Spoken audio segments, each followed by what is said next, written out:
With inflation on the rise in 2023, rent for off-campus housing is also on the rise. With home renters paying more every month, it can begin to affect other living expenses.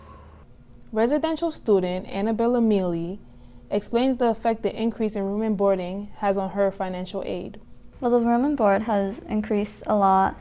I even looked back at my old emails from when I first started, and it was like $1,000 cheaper. And this is the first semester I've also had a roommate. The past semesters, I've roomed alone, but I was worried about having the money pay for it. Even with the Coby Wise housing grant, residential student Annabella Mealy still struggles with the cost of room and board. Even with the Coby Wise housing grant, that only helps so much, especially with not only housing increasing, but also tuition.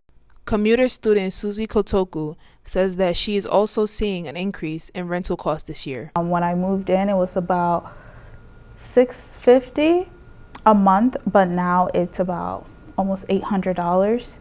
That has put me in a very tight spot. Kotoku says it is a challenge to make ends meet, and she's working more than ever on top of her usual schoolwork. I work 3 jobs, just trying to keep up with the rent right now. And I also have 2 cats that I take care of, and I know it doesn't sound like much, but they are pretty pricey to take care of. You need food, and also for myself, I need food. So it all adds up really quickly.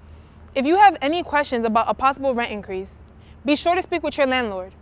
And for those on campus, contact Residential Life at residentiallife@cobleskill.edu. I'm Lakeisha Wright with SUNY Coby News. Back to you in the studio.